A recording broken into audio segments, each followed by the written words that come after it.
What if I told you that one of the key secrets to happiness and success in life is the ability to say no, the ability to slow down, to speed up, and the decision to do one thing at a time versus 75. That when we rush through our life a mile a minute, we miss it. And if you're anything like me, the universe is sending me homing pigeons and flares to slow down or beware. Because clearly I'm not listening to the message and I'm going to pay for it. More on that in a little bit. But first, my name is Julie and I help moms who are feeling overwhelmed or who are struggling in certain aspects of their lives to feel more empowered by their decisions and confident in the choices that they make every day for themselves and their families. We'll get more into how I help moms later in the video, but for now, let's talk about why slowing down is so important and why so many of us struggle. I have alluded to this in a few videos if you've been keeping up with my channel at all.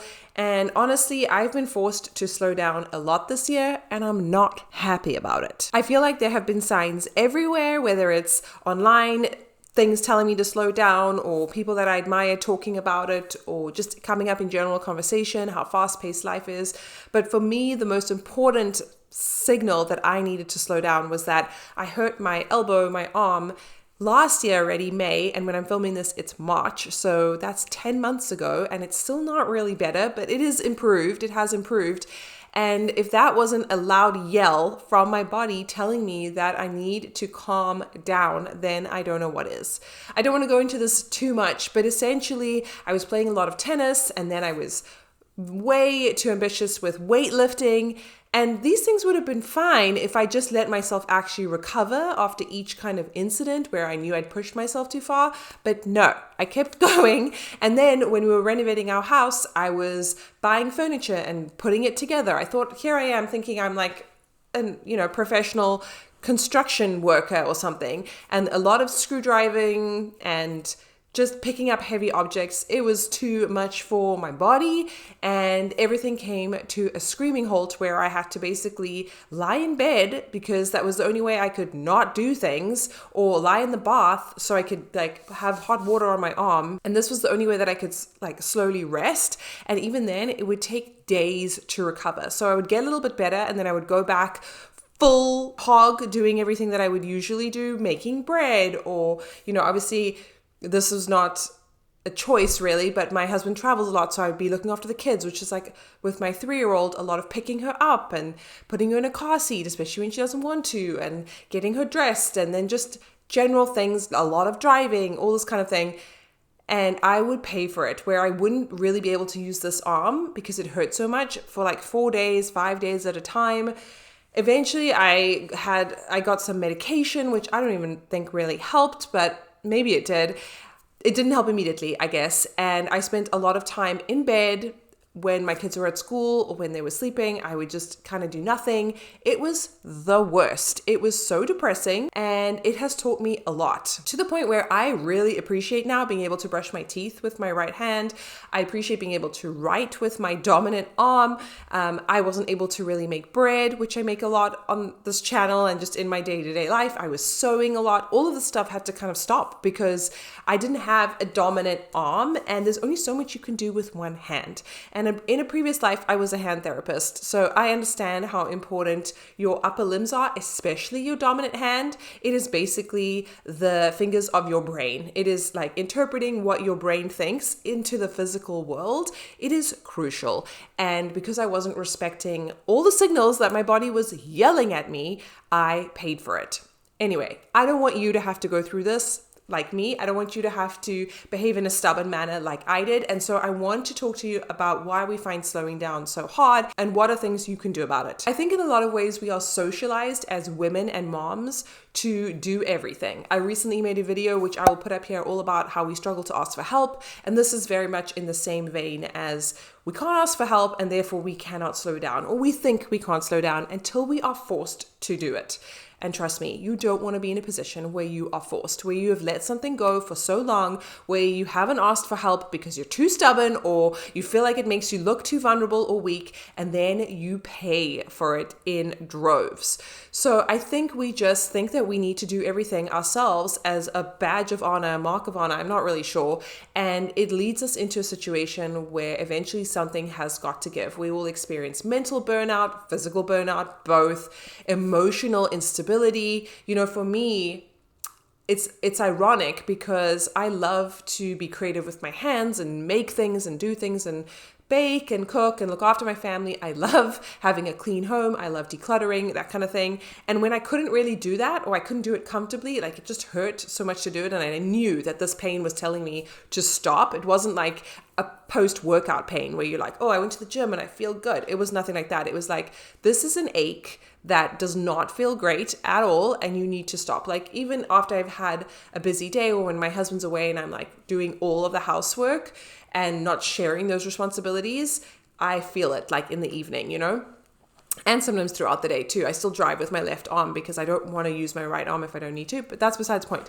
All I'm saying is that the irony was that when I hurt myself so badly that I couldn't do any of those things, I legitimately felt depressed. I felt very sorry for myself. It's nice to kind of give yourself a day to lounge in bed if you can. And I can only do that because my kids go to school. So when they're at school, I could, in theory, crawl into bed and just stay there. But it is the worst. So the thing that I was trying to avoid, feeling kind of useless, unproductive, just like a dead weight, by doing everything, caused me to not be able to do anything because I overdid it and I didn't respect what my body was really yelling at me. And I've thought about this a lot because this issue in my life has been going on for a long time, and it's not even that bad. It's not even life or death or anything like that. It's just a tendonitis. It's just, if you've ever experienced it, it's just a giant pain in the behind. I just really took from this experience that we need to slow down in order to speed up. We are playing the long game here. And I think as women, we think we have to do everything right now. I personally feel like I have a little bit of ADHD going on here where I need to do things immediately. If someone texts me, I need to respond. If there's laundry that needs to be done, I need to do it now. The kids need to be in all of these activities and I'm doing all these things now. We need to go on all of these vacations now. And obviously we don't end up doing all of that stuff. And because I'm married, I have someone who slows me down a little bit. But it is my nature to kind of feel the sense of this false sense of a race. What race am I trying to win? And I think that's why we have to remember that in order to speed up, we have to slow down. That's what I mean by that. You need to have that longevity, that long-term goal in mind, because if you burn out your body parts and you burn out yourself in the short term, you don't have them going forward. This is why it's important to slow it down, to prioritize quality over quantity, not doing all the things, saying no so that you can actually be present for those things that you are saying yes to. And I think we've been brought up with this idea that more is more and more is better. And we always need to be trying to do as much as possible. And sometimes just saying no and just staying home, being quiet, being calm, slowing things down is the more powerful, bolder, braver move because society wants you to be going a mile a minute. This idea of a slower life or just saying no to things and being intentional about what you actually sign up to, I think it's taken off in social media, in our online culture, where we love watching people raise their chickens and grow their garden and look after their horses and just go back to sort of a more traditional way of life in a way. I think all of us have that in us. And because we're so far removed from how humans kind of evolved and how we almost intended to live, we forget what it's like to be reconnected to nature. This phrase of just touch grass. It's just get a grip and go back outside and, breathe in fresh air and take in a sunrise and don't be in such a rush that your life just passes you by. And having children, it is so clear how fast time goes and how quickly they grow up. And there's so much of their lives that I'm sure I have missed because I've been trying to cram everything in. I've been trying to do everything myself. I don't know what competition I'm trying to win, but there's clearly an invisible one that has a hold over me. And it took me, having an injury where I was in physical pain and that led to kind of a mental downturn to actually recognize that I want to be here strong and healthy for the long term. And I cannot be rushing my way through life and trying to do everything at the expense of my health and the wellness of my family and the quality time that we spend together. So all of that being said, I have really tried to take from this experience the lessons that I feel are trying to be hammered into me. I always say that if you don't learn a lesson the first time, it'll come back and back and back again until you do learn it. I think for me, it's taken a big wake-up call from the universe, whatever you want to call it, from my body screaming at me, telling me that I need to slow down. It's taken a lot for me to realize that I'm just, living moment to moment and not really taking in what I have.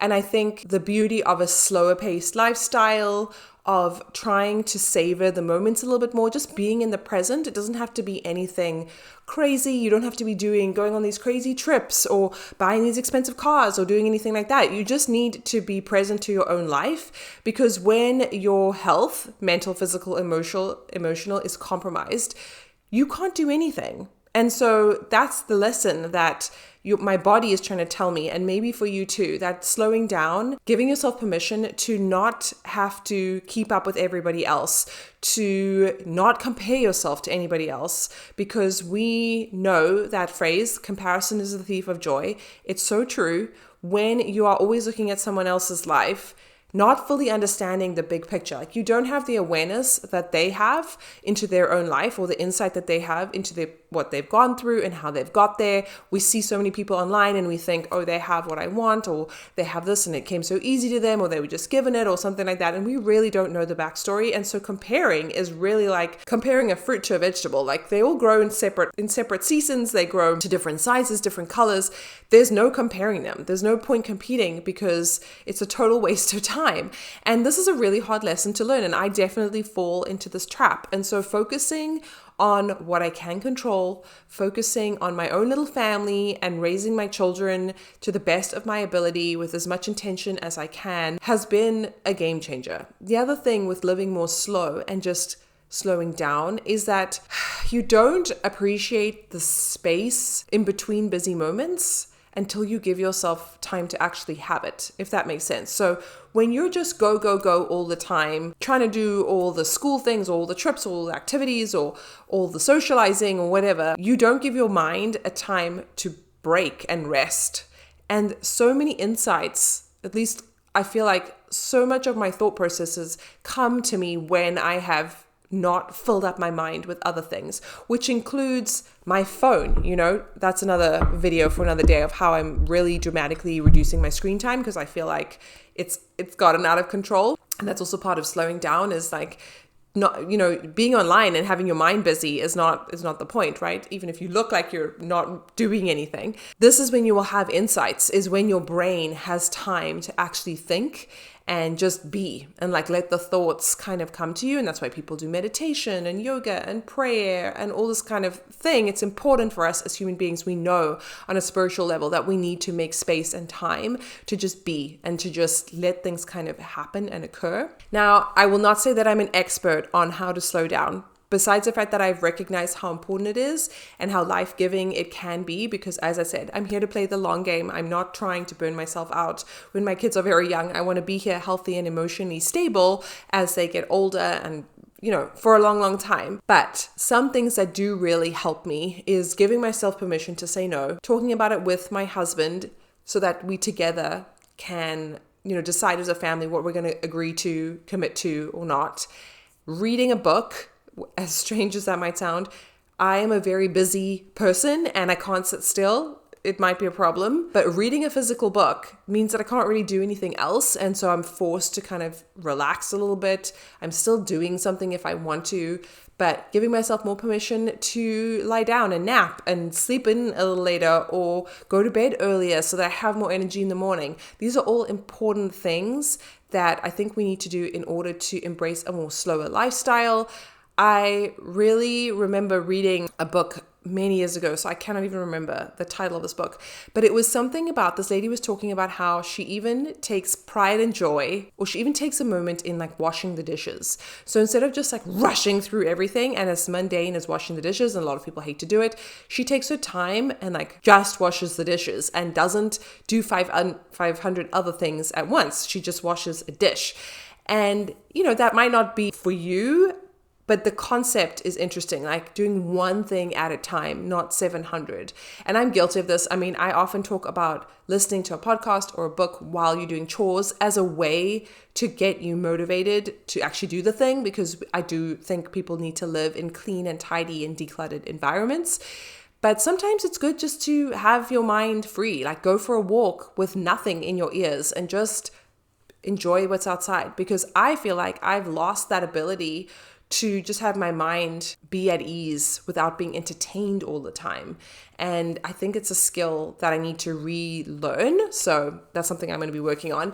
But anyway, I just really have been wanting to make this video about the need to slow down and why it's so important, and some ways that you can. I know it's really difficult in this fast-paced world, and as I said, the culture is like kind of ganging up against us to always be on the go and always feel like we need more. I think that's the thing. It like leaves this gap where we always feel like we need to be doing more all the time.